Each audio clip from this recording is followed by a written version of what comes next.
I think it's fair to say that our gospel is about giving everything to Christ. Some of you might remember, some of us who are a little older, someone named Danny Thomas. Anyone remember Danny Thomas? He was actor, producer, and had a great career in Hollywood, had his own studio.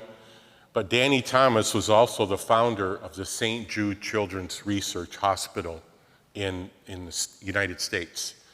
And at St. Jude's, every child who goes there and receives treatment, and this is world-class treatment, does not pay 1 penny out of their pocket. And Danny Thomas said, and he happens to be Lebanese like me, he said, there are 2 kinds of people in the world, the givers and the takers. The takers may eat better, but the givers sleep better. Something about, I think, our gospel tonight. I'm going to share a story. I just saw it in the summer, take a little different approach during the summer months. So I like to do this a lot of times during the Thursday evening Mass here, to just share a story about someone who actually just gave exactly what Jesus is asking us to do in their life, and to inspire us if we're struggling with this, and I'm sure this is a very challenging gospel for us, to kind of put things in perspective for us. I'm going to tell you about a man named Khalil al-Haddad. Now, he was born the 3rd of 8 children in Lebanon to Maronite Catholic parents. When he was 16 years old, he got a job teaching Arabic in Egypt. He was excited to be out on his own, experiencing some measure of a young man's freedom. But while he was in Egypt, he met 2 priests. One was a Capuchin who died a good and holy death. Wow, thought young Khalil, I'd like to be a good priest like him. The other person he met was a mediocre priest. We don't know exactly how he wasn't so great. Maybe he was lazy or intemperate or unkind. We just know what young Khalil thought of that priest. He said, wow, I'd like to be a good priest in his place. That was enough to send him into a religious life. He became a Capuchin at age 19 and was given the religious name Yaqub, or Jacob. He was ordained in 1901 in Beirut as a priest of Jesus Christ. He was assigned to preaching, and from 1903 to 1914, he walked throughout Lebanon by foot preaching the gospel. He also went and preached in Syria and Palestine and Iraq and Turkey. And along the way, he faced death threats and beatings. He gave everything away that he had, even his clothing and his knapsack, and he had to write back to Beirut often for more supplies. While he walked, one day he had a vision. He envisioned a community of Lebanese Franciscan sisters serving the poor and sick in Lebanon. In 1919, with money people had given him over the years, he bought a plot of land and built a church. And he founded the Franciscan Sisters of the Holy Cross of Lebanon. At the heart of their work were works of mercy.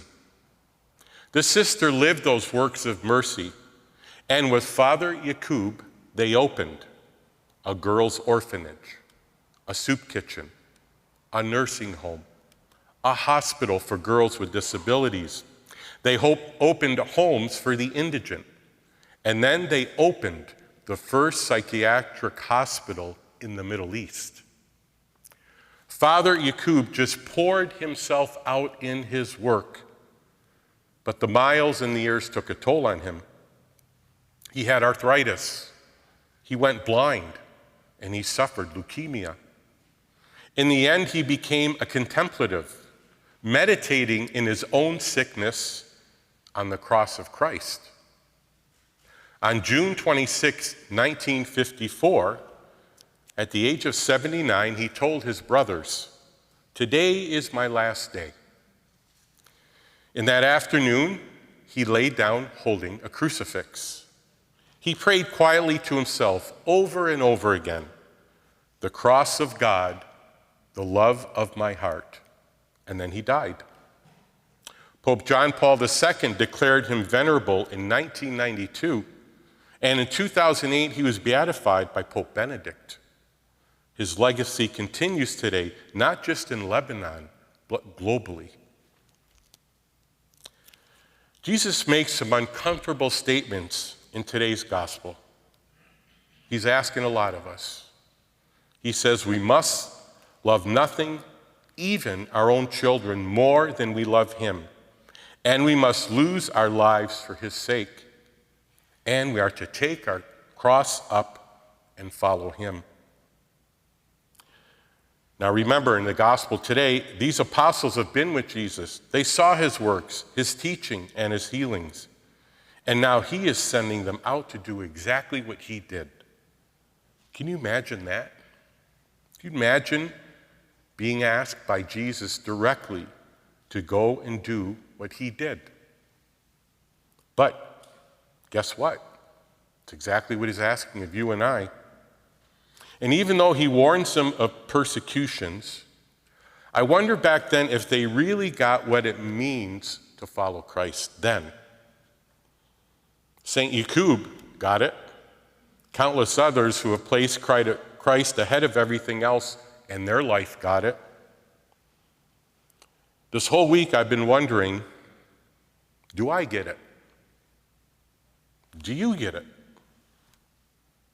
Will I eat better or sleep better tonight? And that word choice comes up again. Choosing him over I changes everything. It's a wonderful time of the year to sit down, take a good look in the mirror, and see where you're at with Christ. What's ahead of him in your life? It's not that he's asking you to give up everything and do what he did, St. Jacob, but he is asking us to make our priorities right with him. And for each of us, that's going to mean something different. But we all know something deep, deep down in our hearts when it's the right thing to do. God gave us his son Jesus out of the most incredible, unconditional love ever.